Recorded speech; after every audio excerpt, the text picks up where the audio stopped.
Hello student, मैं Shashibala from government polytechnic Badaun. आज मैं अपने वीडियो लेक्चर में हीट ट्रांसफ़र के बारे में बताने जा रही हूँ।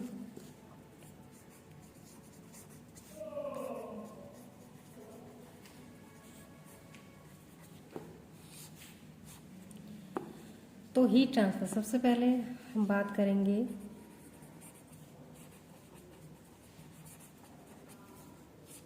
हीट ट्रांसफ़र की। तो हीट ट्रांसफ़र क्या होता है, इसे हम क्यों पढ़ते हैं, तो सबसे पहले इसे जानना ज़रूरी है। तो सबसे पहले हम इसकी बेसिक डेफिनेशन को समझते हैं कि हीट ट्रांसफ़र हमारा क्या होता है।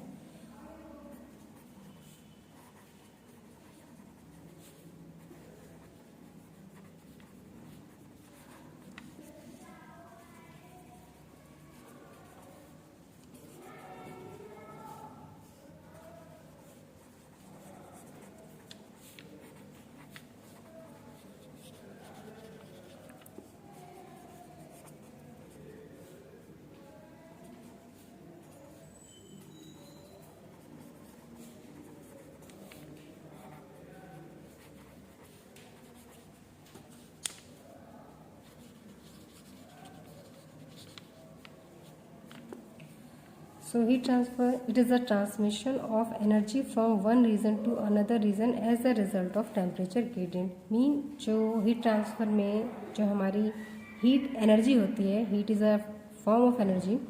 जो हमारी हीट एनर्जी होती है उसका ट्रांसमिशन होता है वन रीजन से अनदर रीजन पर, जब वहाँ पर हमारा टेम्परेचर ग्रेडियंट हो या फिर जो हमारा टेम्परेचर डिफरेंस है अगर वो हमारा होता है, तो टेम्परेचर डिफरेंस के कारण ही हमारी जो हीट एनर्जी है वो एक स्थान से दूसरे स्थान को मूव होती है। तो हम ये भी कह सकते हैं कि जो हमारा हीट ट्रांसफ़र है वो हमेशा हाई टेम्परेचर रीजन से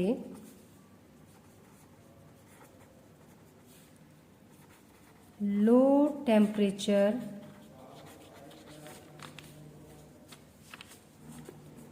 रीजन को मूव होता है, यानी कि हीट का ट्रांसफ़र हमेशा हाई टेम्परेचर रीजन से लो टेम्परेचर रीजन को होता है। तो जो हीट ट्रांसफ़र है यहाँ पर जो हमारा टेम्परेचर ग्रेडियंट है, जिसकी बात आई मैंने पहले की, तो टेम्परेचर ग्रेडियंट पहले बात कर लेते हैं कि आखिर टेम्परेचर ग्रेडियंट होता क्यों है। टेम्परेचर ग्रेडियंट हमेशा टेम्परेचर डिफरेंस के कारण क्रिएट होता है। मीन अगर हमारा टेम्परेचर डिफरेंस होगा तो टेम्परेचर डिफरेंस के कारण ही हमारी जो हीट एनर्जी है वो हाइयर टेम्परेचर रीजन से लो टेम्परेचर रीजन को मूव होगी। और ये जो हमारा टेम्परेचर ग्रेडियंट होता है, इसमें ये हमारे एक तरह से एक रेशियो होता है change in temperature to the change in length. Mean अगर हमारी जो लेंथ है किसी भी, अगर हम मान लीजिए कोई हमारा एक स्लैब है, इसकी अगर जो थिकनेस है वो x है और जो हमारा जो टेम्परेचर है इसका T1 है और ये हमारा T2 है, तो अगर हमें एक छोटे से स्ट्रिप के लिए टेम्परेचर डिफरेंस कैलकुलेट करना है या फिर टेम्परेचर ग्रेडियंट कैलकुलेट करना है, तो यहाँ पर जो हमारा टेम्परेचर ग्रेडियंट होगा वो क्या होगा, delta T upon delta x, यानी कि dt ओवर dx। तो ये हमारा टेम्परेचर ग्रेडियंट होता है, जिसे हम टेम्परेचर डिफरेंस के कारण ही मीजर करते हैं। और जब भी हमारा हीट ट्रांसफ़र होता है तो हीट ट्रांसफ़र के लिए जो हमारा ड्राइविंग फोर्स होता है, यानी कि प्रेरक शक्ति हम जिसे कह सकते हैं, यानी किसी भी चीज़ को कराने के लिए जो एक फोर्स हमारा अप्लाई किया जाता है, तो वो फोर्स जो हीट ट्रांसफ़र में होता है वो ड्राइविंग फोर्स हमारा यहाँ पर क्या होता है, टेम्परेचर डिफरेंस। तो टेम्परेचर डिफरेंस यहाँ पर हमारा ड्राइविंग फोर्स होता है हीट ट्रांसफ़र में। और ऐसे ही हमारा कंसंट्रेशन डिफरेंस होता है ड्राइविंग फोर्स मास ट्रांसफ़र में।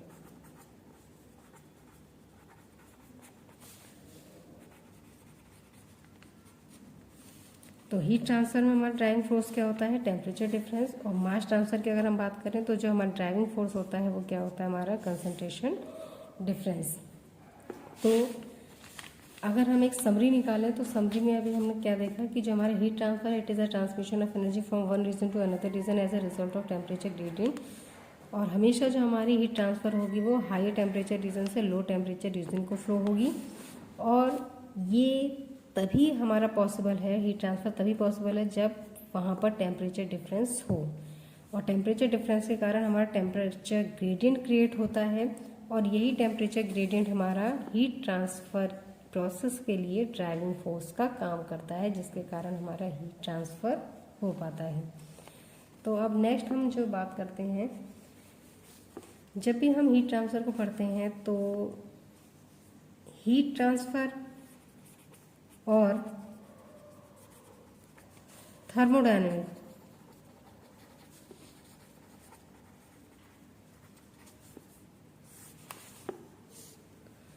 दोनों ही चीज़ों के बारे में हमें पता होना चाहिए कि हीट ट्रांसफ़र में हमारी जो हीट ट्रांसफ़र वो हमारे थर्मोडायनेमिक से क्यों थोड़ा बहुत चेंज होता है। तो बस थोड़े बहुत इसमें डिफरेंस होते हैं, जिसकी वजह से दोनों चेंजेस एक दूसरे से थोड़े अलग होते हैं। लेकिन दोनों ही में हम टेम्परेचर को भी मेज़र करते हैं और हीट को भी इसमें कैलकुलेट किया जाता है। तो लगभग दोनों की प्रॉपर्टीज सेम आती हैं, लेकिन कुछ इसमें माइनर मेजर से डिफरेंस होते हैं। जिसमें सबसे पहला हमारा जो मेजर डिफरेंस है, जो हमारा हीट ट्रांसफ़र है, हीट का ट्रांसफ़र मैंने अभी आपको बताया कि जब टेम्परेचर डिफरेंस होगा तो ही हमारा हीट का ट्रांसफ़र होगा। तो जब टेम्परेचर डिफरेंस होगा तो इसका मतलब क्या है, ये जो हमारा प्रोसेस है वो कैसा हो गया, नॉन इक्विलिब्रियम। यानी कि यहाँ पर जो प्रोसेस होगा वो हमारा साम्यावस्था में नहीं होगा, क्योंकि यहाँ पर ऑलवेज हमारा टेम्परेचर डिफरेंस रहेगा। इसकी वजह से ये आपका कैसा प्रोसेस हो गया, नॉन इक्विलिब्रियम। जबकि जो थर्मोडायनेमिक प्रोसेस है वो हमारा हमेशा इक्विलिब्रियम प्रोसेस होता है। यहाँ पर जो इक्विलिब्रियम प्रोसेस है, मीन अगर कोई बॉडी आपकी है जिसका इनिशियल टेम्परेचर T1 है और फाइनल टेम्परेचर T2 है, तो मीन जो फर्स्ट स्टेज है उसकी, तो यहाँ पर अगर मैं मान लूँ कि 50 डिग्री सेंटीग्रेड टेम्परेचर है और यहाँ पर आपका 100 डिग्री सेंटीग्रेड टेम्परेचर है, तो यहाँ पर जो बीच में यानी कि 50 से लेके जो 100 डिग्री सेंटीग्रेड टेम्परेचर होने में जितना भी समय लगा, वो समय यहाँ पर हमें नहीं पता चलता है। और किस रेट से कितने टाइम में ये टेम्परेचर आपका अटेंड होता है, ये चीज़ हमें नहीं पता लगती। लेकिन जो इनिशियल टेम्परेचर है और जो फाइनल टेम्परेचर वो हमें पता होते हैं। यानी कि जो इक्विलिब्रियम स्टेज है, जो फर्स्ट इक्विलिब्रियम स्टेज है और सेकंड इक्विलिब्रियम स्टेज है, वो हमें यहाँ पर पता चल जाती है। लेकिन जो रेट है, यानी कि कितने टाइम में और कितनी रेट से ये टेम्परेचर आपका अटेंड हुआ है, वो हमें यहाँ पर नहीं पता चलता है। लेकिन वो चीज़ हमें हीट ट्रांसफ़र में पता चल जाती है। यानी कि यहाँ पर हम क्या ज्ञात कर सकते हैं कि कितने टाइम में हमारा हीट ट्रांसफ़र यानी कि जो टेम्परेचर है वो 50 से 100 डिग्री सेंटीग्रेड हुआ। तो यहाँ पर हम रेट को फाइंड आउट करते हैं। रेट को फाइंड आउट करते हैं मीन पर सेकंड या फिर जो आपका यूनिट टाइम में कितना हीट का ट्रांसफ़र हो रहा है, वो चीज़ हम यहाँ पर मेजरमेंट करते हैं। तो इस वजह से इसकी जो यूनिट होती है वो होती है आपके जूल पर सेकंड, जिसे हम क्या कहते हैं, वॉट।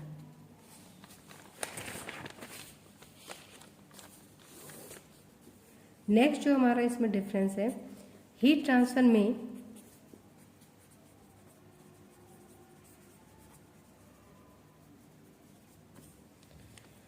हीट इंट्रैक्शन किस तरह से हो रहा है, यानी कि जो हीट का इंट्रैक्शन हो रहा है या मोड ऑफ हीट ट्रांसफर वो किस तरह से यहाँ पर होता है, वो हम यहाँ पर पता कर सकते हैं। यानी कि आपकी जो हीट इंट्रैक्ट हो रही है एक दूसरे से, यानी मॉलिक्यूल टू मॉलिक्यूल जो आपकी हीट इंट्रैक्ट हो रही है वो कंडक्शन से हो रही है या कन्वेक्शन से हो रही है या फिर रेडिएशन से हो रही है, वो चीज़ हम हीट ट्रांसफर पता लगा सकते हैं। जबकि थर्मोडायनेमिक में हम हीट इंट्रैक्शन नहीं पता लगा सकते हैं। थर्मोडायनेमिक में हम अमाउंट ऑफ हीट को मेजर कर सकते हैं।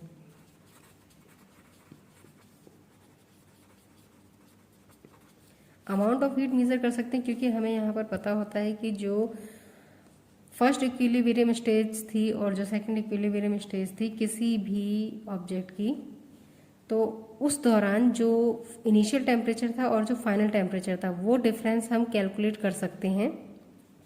जैसे T2 माइनस T1 हम कैलकुलेट कर सकते हैं, तो इससे हमें ये पता चल जाता है कि कितना अमाउंट आपका हीट का यहाँ पर यूज़ हुआ।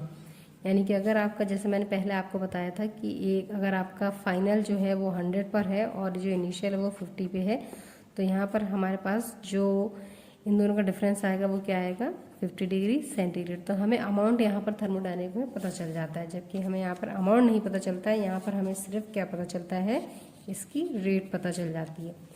अब क्योंकि हमें थर्मोडायनेमिक में टेम्परेचर डिफरेंस पता चल जाता है और टेम्परेचर डिफरेंस ही हीट ट्रांसफ़र के लिए ड्राइविंग फोर्स है, तो हम थर्मोडायनेमिक के द्वारा हीट ट्रांसफ़र के लिए जो ड्राइविंग फोर्स होता है वो भी हम इसमें कैलकुलेट कर सकते हैं।